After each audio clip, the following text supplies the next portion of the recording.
As the leading 3 boats pass south of New Zealand, we start this report from Boris Herrmann, who is currently in 10th place passing Tasmania, Australia.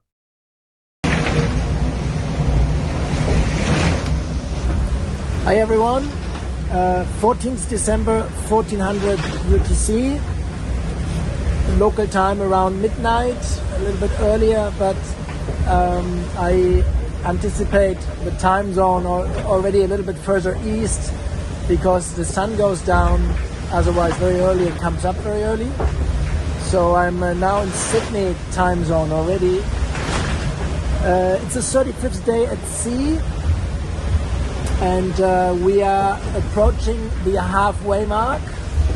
We are going east, not far from the ice gate. Here's Tasmania. We're here, the ice gate. I put a little buffer extra zone here to not go into that, to leave a little margin. So I'm still sailing on the J0, but then soon change sails. And from here on, it's going to be stormy Monday, Tuesday, 1.5 days. We get hammered, but really probably storm drip and 3 reefs that I have actually never done on this boat before. So that's going to be interesting. The beginning of next week. For the weekend, reaching conditions, wind from the left side, from there, from port tack, going all the time around 20 knots. And it's going to stay like that. We're going to get headed slowly, so we need to sheet in, trim the boat a bit. The next thing for me is going to be, once the wind has come around another 5 degrees or so, we'll furl the big sail, the J0, and put it in the bag and put the bag in the bow, because then it's almost a week of reaching in strong conditions and no more use for that sail.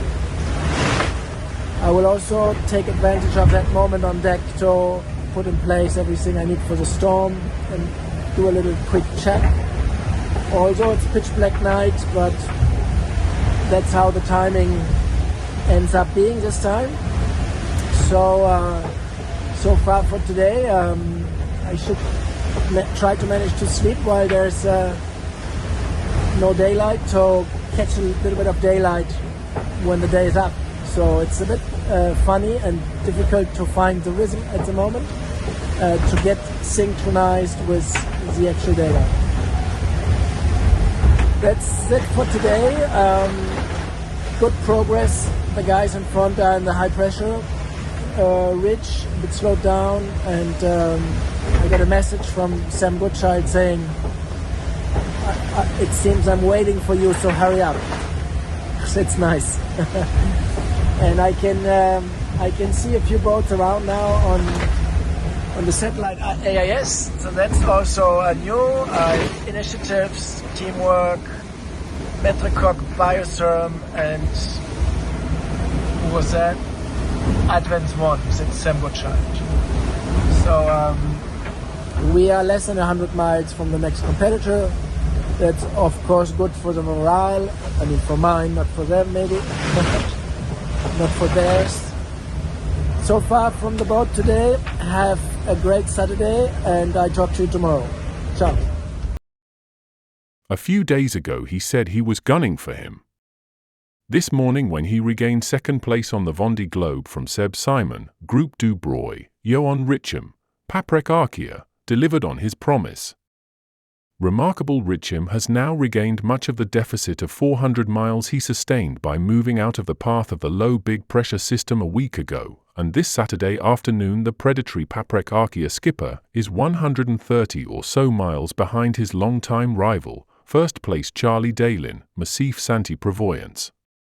And, just as forecast over recent days, a ridge of high pressure is blocking all the chasers this weekend, reshaping the chasing peloton to now comprise Thomas Ruyant, vulnerable, 4th, back to Clarisse Cremer, L'Occitane en Provence, 13th. As soon as they emerge from this windless zone next week, This 10-strong posse of men and women sailors should accelerate on the heels of a decent front, which will allow them a chance to pull back miles on the leading trio. Further back, Damien Seguin, Groupe Apicil, is battling in conditions that are still very rough. Guirec D, freelance.com, 30th, has regained momentum after his making his repairs, and Jinkuan Shu, Singchain Team Haiku, 34-foot, is working tirelessly despite a sore shoulder. Yoann Richomme, skipper of PAPREC Arkea, overhauled Seb Simon, Groupe Dubreuil, this morning as they charged eastwards towards the longitude of the South Island of New Zealand, which is about 200 miles ahead of the leaders this afternoon. The two filmed the scene, a surreal moment with IMOCA separated by a few hundred meters, in the heart of the Pacific Ocean. "It's not pleasant, but it's part of the game," conceded Simon. But there is no time to lose for second-placed Richomme or the Dalin, because behind them the competition is poised to bounce back into the picture.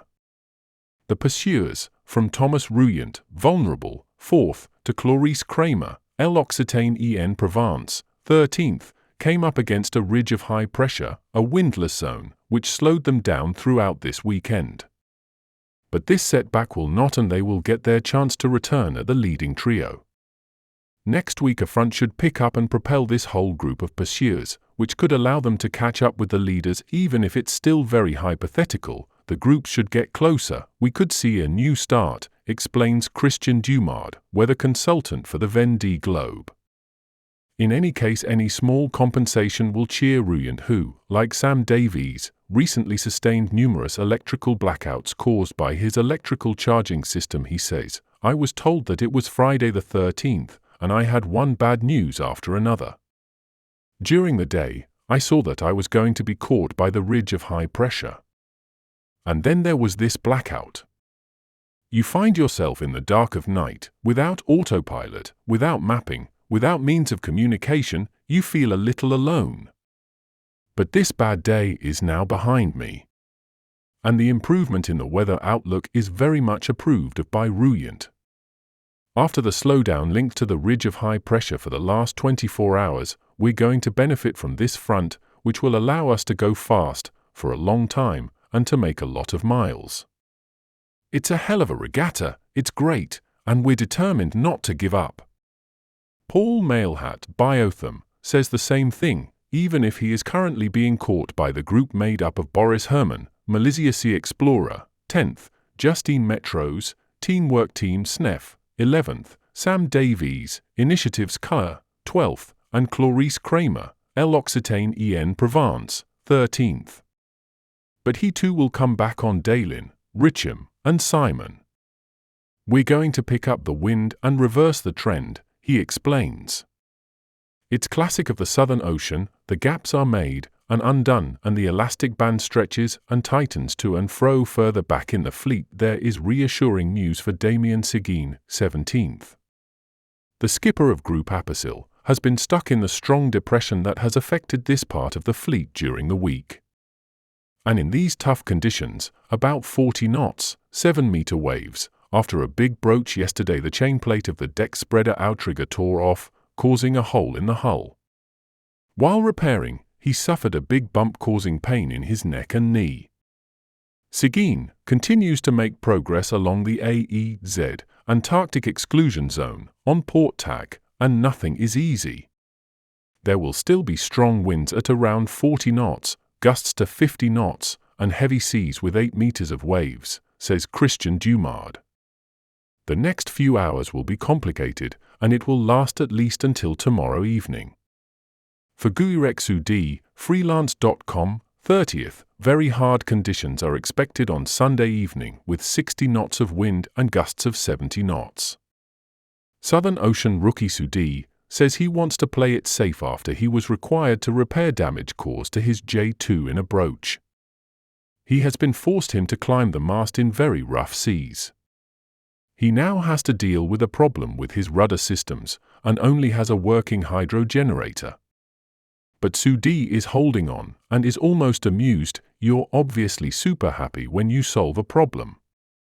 But if I didn't have any more problems until the end, I wouldn't complain either. Every day, the sailors hold out, push their limits a little more.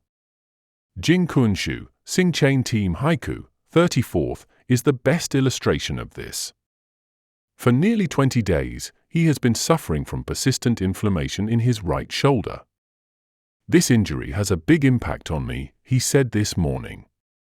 It hurts me a lot when I change the sails, in particular. It's part of the risks at sea. I know I have to overcome the problem. In the Vondée Globe, every small step feels like a big victory. Hello, so we've got our hydraulic ram here. We're going to take it apart and see what the problem is. So here we go. Hello, here we are with the pilot ram. So basically, I think from the problems we had on the rudder system, we're basically overloading the pilot ram. And so we've got these little cogs here, which are meant to be like this. And they're actually like this. Hang on a minute. So there's a new one and there's a broken one. So yeah, basically overloaded it. Thankfully we've got some spares, so I'm putting it back together now. Oops.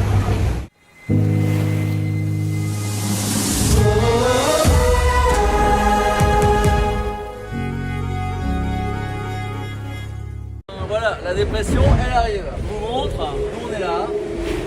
La dépression, elle est là. On est juste devant elle, mais elle nous rattrape. Et en fait, le vent qui était de l'arrière commence à monter au nord et fait de plus en plus vent de travers. Et puis il faut passer à cette zone des glaces qui remonte ici là. Donc en fait, je vais me retrouver au-dessus de la zone des glaces. Ouais, ça va vite. Hein. Je vais prendre le deuxième riz. Donc je disais, je vais me retrouver au-dessus de la zone des glaces avec pas beaucoup de possibilités d'abattre. C'est ça qui est un peu inconfortable. De toute façon, il faut avancer parce qu'il ne faut pas se faire croquer par cette dep qui est derrière. L'ip, elle est un peu en dessous là. Et moi, j'ai pris un peu de gras quand même. Je suis à 30 000 au nord de la zone interdite. Comme ça, si je dois abattre, j'ai 30 000 quoi. Là, c'est J3 un riz et je vais prendre le deuxième riz. Je fais des belles pointes à 32, 33 nœuds. Ouais, c'est costaud, hein. Ça va être le plus fort, ça va être dans 5 heures. Avec le vent de nord en plus, ce sera le plus inconfortable. Et normalement, dans 12 heures, on est sorti des ronces. Allez, bonne journée. Voilà, grosse frayeur là. Bon, ouais, je viens de passer 2-3 heures là, un peu compliqué. J'ai eu un blackout complet. Le bateau là à la tombée de la nuit. Le bateau qui s'est coupé complet. Il y avait pas mal de toiles à ce moment-là.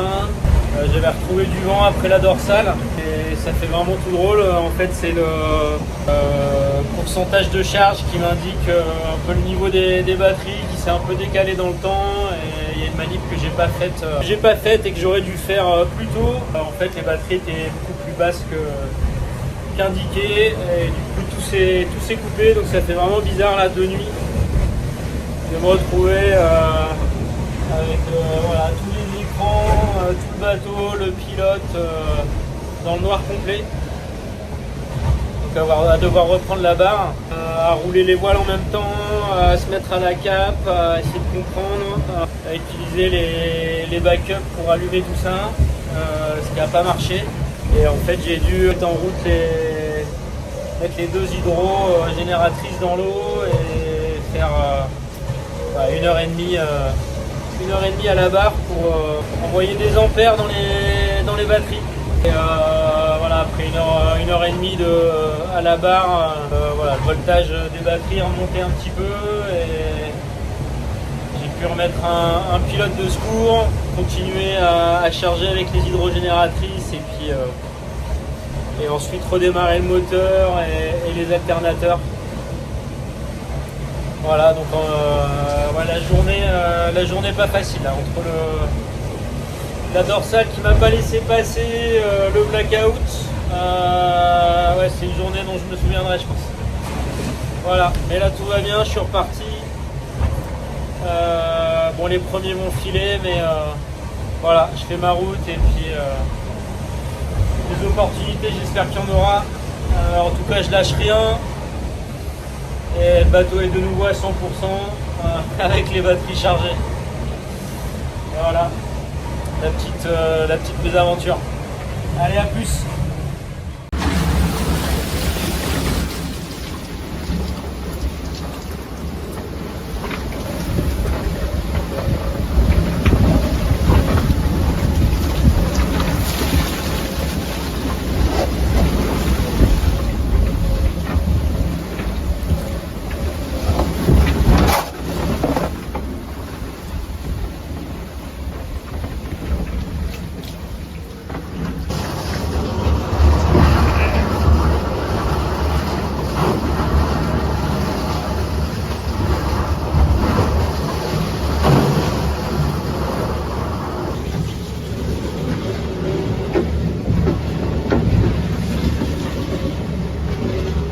gros ça la mer. Il y a 6 mètres, peut-être 7. Du coup ça surfe.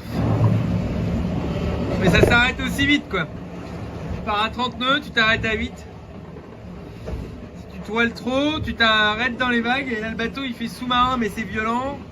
Donc tu es obligé de sous-toiler un peu.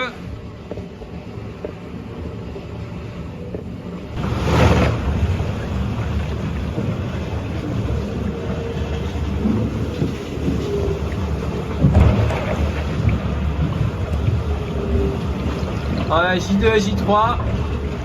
Le seul moyen d'avoir un peu de pêche sans en avoir trop. Il y a 30 nœuds établis.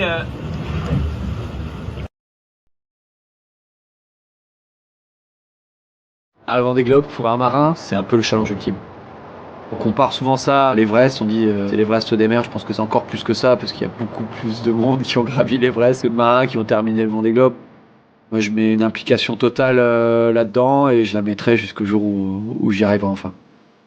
Comment tu te sens là, Jérém? Ouais, là tout à l'heure j'étais pas bien. Non, là ça va quand même. Là tout à l'heure j'étais pas bien. Il apprend. Et là tout de suite je vais pas être bien non plus. C'est pas l'horizon que t'as d'habitude. C'est dingue. La fin de la Transat Jacques Vabre a marqué la fin d'un cycle avec Franck. Et maintenant je suis totalement, entièrement tourné vers le Vendée Globe. Ça va être mon histoire en solitaire. Tout mon esprit est focalisé là-dessus.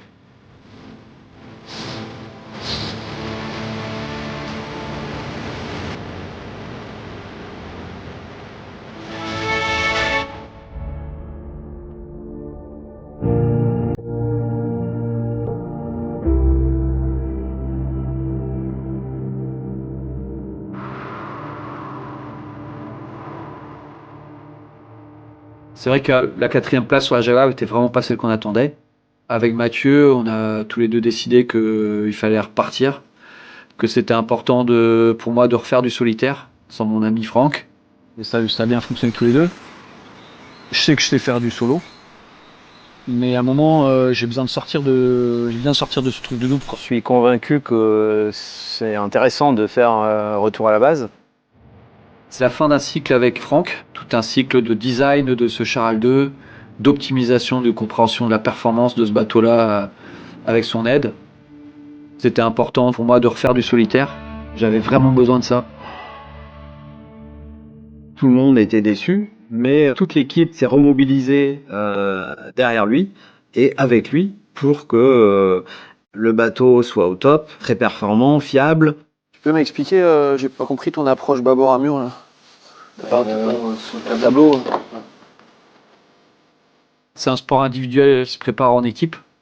L'équipe permet de se préparer, de préparer le bateau, de progresser. Je pense que tout le monde est à fond depuis le moment où on s'est dit ok, on va jusqu'au Vendée Globe 2024 ensemble. Et quand c'est dur pour les uns ou pour les autres, ouais, chacun se soutient et chacun voit dans l'implication de l'autre un petit plus qui va toi t'obliger à faire le petit effort aussi en plus.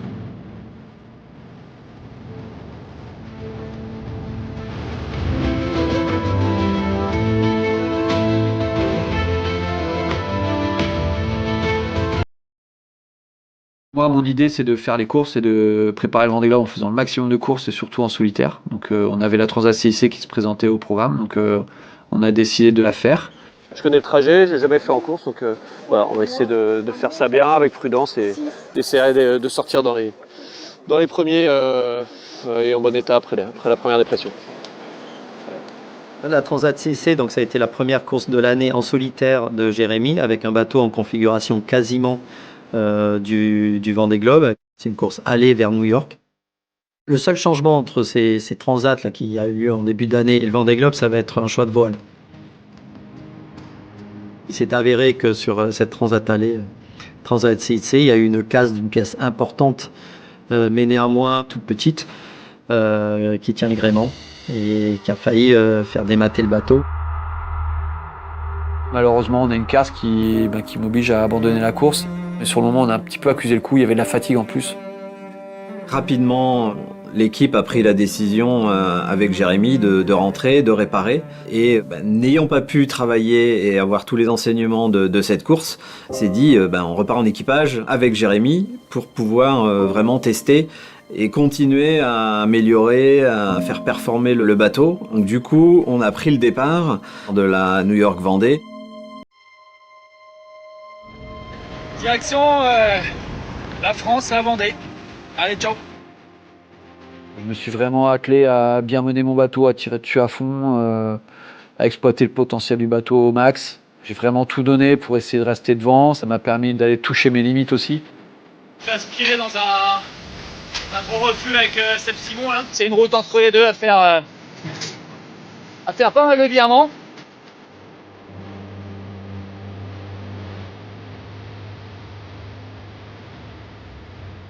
Peut-être que quand il y avait des casses, je finissais derrière, mais en solitaire, je suis capable d'être devant. Elle te fait du bien, cette victoire qui termine sur le podium, et vous pouvez encore l'applaudir, mesdames et messieurs, troisième. Merci aux courageux, merci beaucoup d'être là.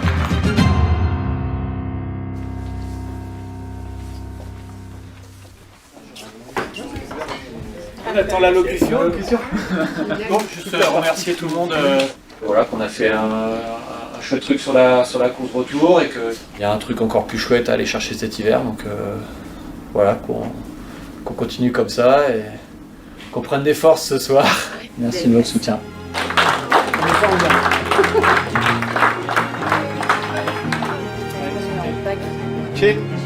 Merci beaucoup. De Vendée. Si on n'a pas eu toute la réussite qu'on voulait, même si on n'a pas eu tous les résultats qu'on escomptait, il y a quand même eu des victoires. Il y a une victoire sur l'azimut, il y a une deuxième place sur le retour à la base. Je retiens vraiment ça. Les échecs, ils servent à apprendre, ils servent à construire la suite. Et moi, je sens plutôt une montée en puissance jusqu'au prochain Vendée Globe. Et même quand j'ai mes moments de doute et mes moments de fatigue, je me remémore ce que je leur ai demandé dans la préparation. L'équipe, c'est la clé de la réussite d'un projet Vendée Globe.